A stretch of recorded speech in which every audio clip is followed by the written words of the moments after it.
नमस्कार। आज हम सीखेंगे मेडिटेटिव पोजेज। सीधे बैठकर करने वाले आसनों की श्रेणी में कुछ वो आसन जो विशेष प्रभाव रखते हैं जब भी हम ध्यान करने के लिए स्थिर बैठने का प्रयास करेंगे तो हम इन आसनों में ध्यान की अवस्था अच्छे तरीके से अचीव कर सकते हैं। पहला आसन होगा सुखासन। बैठ के करने वाले आसनों की सीरीज जो है उसको करने के लिए सबसे पहले हम पैर सामने फैला के बैठे थे। पैर सामने थे, दोनों हाथ फ्रंट थाइस पर थे। अब हमने एक पैर को घुटने से मोड़ते हुए, पहले घुटने से मोड़ करके एक पैर की एड़ी को अपने ग्रॉइन के पास ले गए थे, फिर दूसरे पैर को घुटने से मोड़ा और जो पैर आपका पहले मोड़ा हुआ था उस पैर के पास में मोड़ करके दूसरे पैर को रखना है।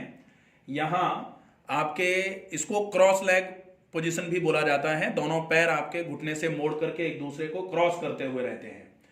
सुख आसन का मतलब होता है ये ऐसा आसन है जो बहुत आसानी से कोई भी कर सकता है और इसको करने में बहुत ज्यादा आपके एफर्ट्स नहीं लगते हैं, इसीलिए इसका नाम सुख आसन रखा जाता है, जो सुख पहुंचाने का कार्य करता है और जिसमें बहुत ज्यादा आपको परेशानी नहीं आती है। लेकिन जिनके घुटनों में बहुत ज्यादा दर्द हो उनको बोला जाता है कि वो क्रॉस लेग सिटिंग नहीं करेंगे। मतलब सुखासन में उन लोगों को नहीं बैठना होगा जिनके घुटनों में दर्द है, क्योंकि घुटनों के दर्द के मरीज को घुटना मोड़ने के लिए मना किया जाता है और इस आसन में यहां घुटना मोड़ा जा रहा है। ठीक है। मीडियल साइड ऑफ जो नी जॉइंट है, जो मीडियल कॉन्डाइल ऑफ फीमर और मीडियल पार्ट ऑफ टिबिया जहां मिलते हैं, वो जगह जो है यहां इस आसन को करने में प्रेशराइज होती है, इसलिए दर्द बढ़ सकता है घुटनों का। तो जिनके घुटनों में दर्द है वो इस आसन को नहीं करेंगे। बाकी सभी लोग इस आसन में बैठ करके त्राटक करना है या फिर आपको धारणा करना है या फिर प्राणायाम करना है। आसन के बाद की जितनी भी अवस्थाएं हैं, आसन तीसरे नंबर पर आता है, चौथे नंबर पर प्राणायाम, धारणा, ध्यान, समाधि और प्रत्याहार का अभ्यास भी हम इस आसन में बैठ के कर सकते हैं। सिंपल सा आसन है।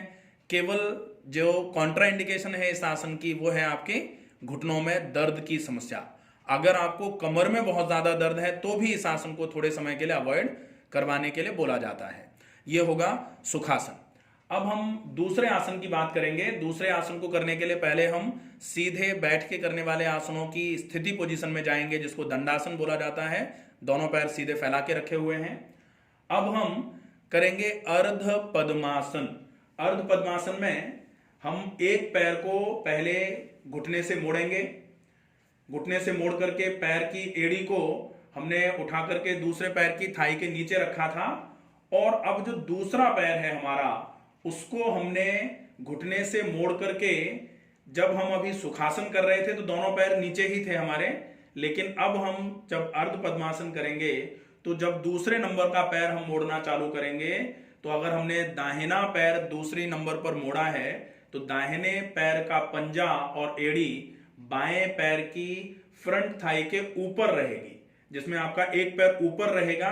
अर्ध पद्म के जैसा आसन है ये, जिसमें अर्ध पद्म का फेनोमेना पूरा होता है, इसलिए इसको अर्ध पद्म आसन भी बोला जाता है। इसके जो इफेक्ट हैं ये बैलेंसिंग आसन में भी जाता है। सिटिंग सीरीज में जब आप कोई भी मेडिटेटिव पोज कर रहे होते हैं और आपसे पद्मासन नहीं हो पा रहा है किसी कारण की वजह से, तो आप अर्ध पद्मासन में बैठ करके अपने पूरे के पूरे एनर्जी को अच्छे तरीके से संग्रहित करते हुए लंबे समय तक इस आसन में बैठ के आप आसन के बाद के सारे प्रोसेस जो है उनको फॉलो कर सकते हैं, चाहे वो प्राणायाम हो, चाहे वो प्रत्याहार हो, धारणा हो, ध्यान हो या फिर समाधि का अभ्यास करना हो। तो ये हो जाएगा अर्ध पद्मासन। अर्ध पद्मासन में भी आपको विशेष ध्यान रखना है कि अगर आपके घुटनों में तेज दर्द है तो फिर आप इस आसन का अभ्यास नहीं करेंगे, और कमर में भी अगर आपके बहुत ज्यादा दर्द हो रहा है तो भी अर्ध पद्मासन का अभ्यास नहीं किया जाएगा।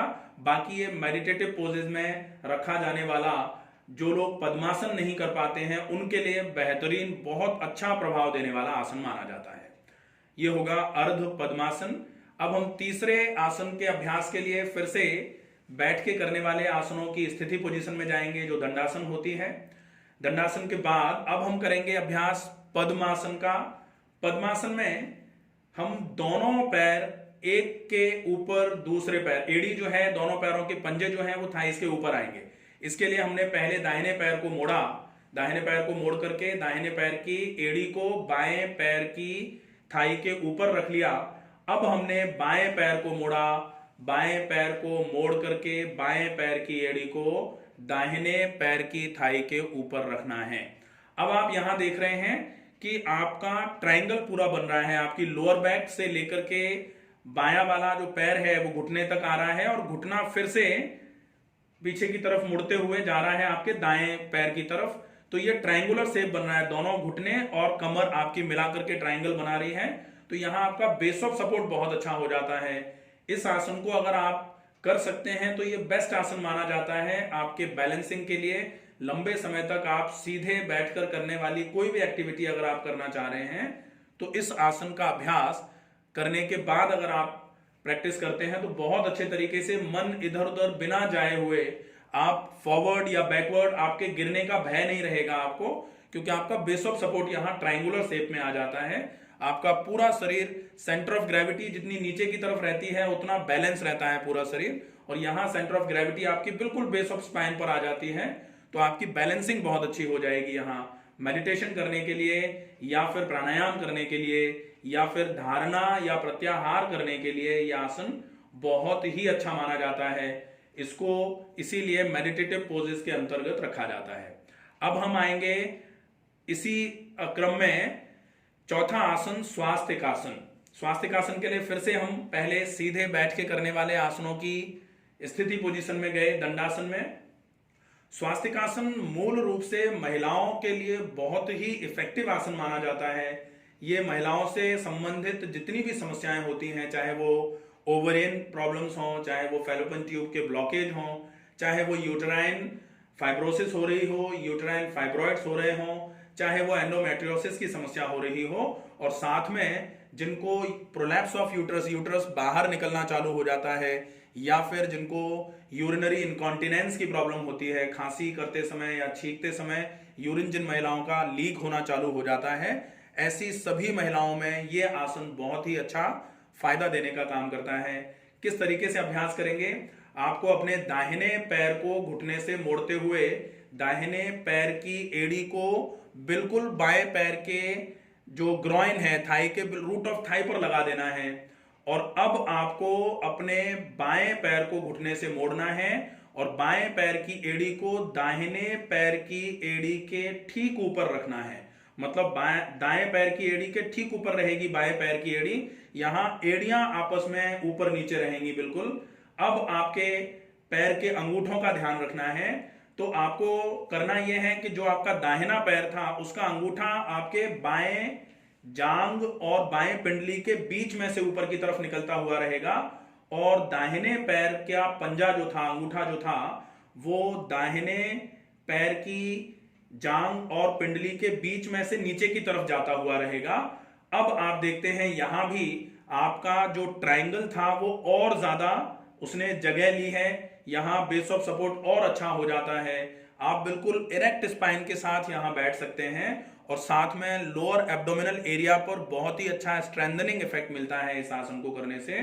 साथ में ये मेडिटेशन के लिए या फिर मेडिटेशन के बराबर समकक्ष जो भी आपकी क्रियाएं हैं, चाहे वो त्राटक हो, चाहे वो प्राणायाम हो, चाहे वो प्रत्याहार हो, धारणा हो, समाधि हो, उनके लिए ये आसन सर्वोत्तम उचित माना जाता है, सबसे अच्छा फायदा देने वाला माना जाता है। तो ये हो जाएगा चौथा आसन जो मेडिटेटिव पोजेस के अंतर्गत रखा जाता है। अब हम करेंगे पांचवा आसन जो मेडिटेटिव पोजेस में आता है, नाम है वज्र आसन।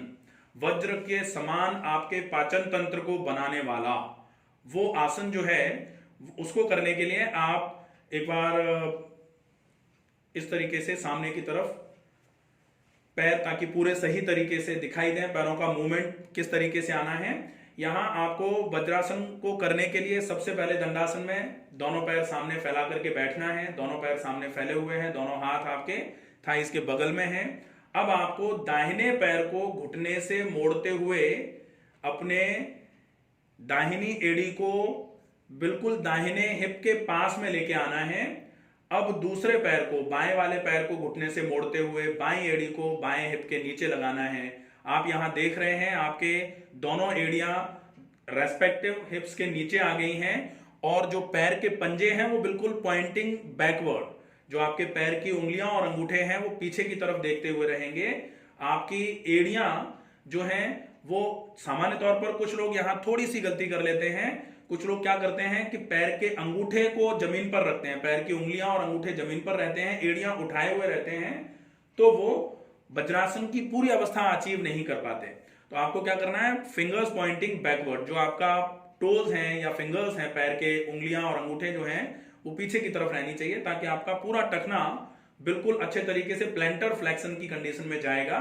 यहां आपके घुटने बिल्कुल मुड़ जाते हैं, इसलिए आपको यह ध्यान रखना है कि अगर घुटनों में दर्द है तो इस आसन का अभ्यास नहीं कर सकते हैं आप। बाकी ये आसन आपके एब्डोमिनल मसल्स को स्ट्रेंथ पहुंचाने का बहुत अच्छा काम करता है। यह आपके लोअर बैक की प्रॉब्लम्स में भी बहुत इफेक्टिवली काम कर सकता है। साथ में यह आसन आपके डाइजेस्टिव ट्रैक्ट को थोड़ा रेस्ट देने का काम करता है।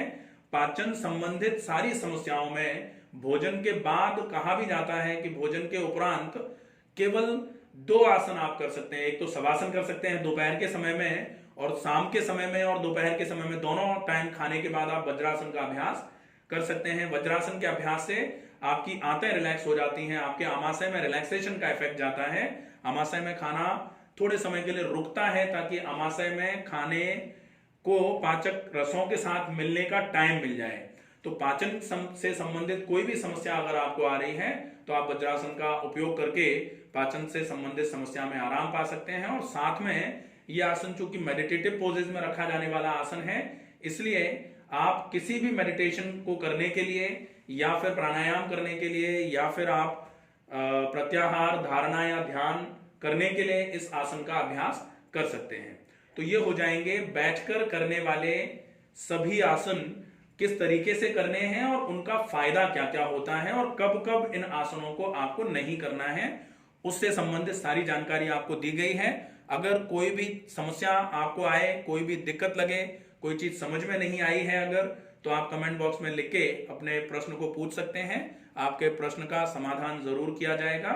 स्वस्थ रहिए, सुरक्षित रहिए। धन्यवाद।